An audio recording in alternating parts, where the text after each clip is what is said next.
God's work in the mundane. It references Luke 24, Philippians 2, 8 through 11, 1 John 1, 1 through 3. God must care about the mundane because there seems to be an awful lot of it. Sure, the Christian life has some bells and whistles, moments of great kingdom victory, ministry milestones, and emotional connections with the God of the universe. But there are also a lot of noses to wipe and toilets to clean. There are oodles of motions to simply go through, and as many plain old Tuesdays as spirit-filled Sundays. I have to fight the temptation to believe God is only at work in the big stuff. In fact, Scripture illustrates an inverse reality. Often God is doing something big in moments that seem small.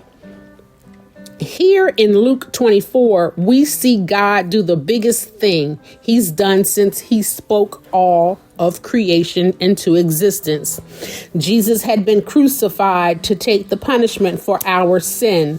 Then he laid in a borrowed tomb.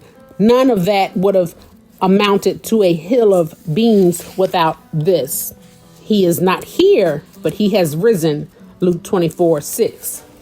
As a fan of pomp and circumstance, I can think of at least 100 ways I would have announced this news.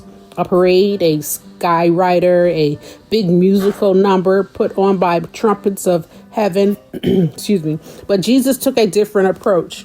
He chose obscure people in the middle of mundane moments to be the mouthpieces for this radical news. Death had been defeated once and for all. 1 Peter 3:18.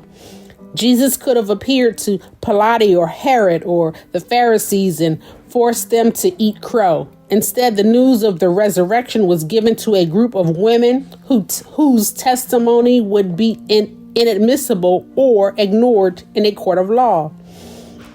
In Luke 24:13, we find two obscure disciples, Cleopas and one who goes unnamed, walking to a little village called Emmaus. I don't know if I pronounced that right. Emmaus. Okay. Jesus joins them on their walk, but again refuses to make a flashy entrance. He simply joins the conversation. Think about every mundane moment in your life. Every season where it feels like God isn't doing a thing. Every time you've thought, I'm a nobody, God can't use me. Then read these passages again. Jesus announced his resurrection from the dead to an unknown disciple walking down an unnamed road to an unimportant town. Ta-da. From there, he moved on to a little room filled with 11 disciples. Instead of saying, I'm alive, he said, do you have anything here to eat? Luke 24:41. See it? Big stuff in the little stuff. Every marketing team in the world would call this a mistake, but Jesus knows how to multiply loaves and fishes. Matthew 14:13 through 21. The message he entrusted to nobodies somehow made it to our ears and hearts 2,000 years later. May we learn to see God's hand in the mundane, and as we walk our own Emmaus roads.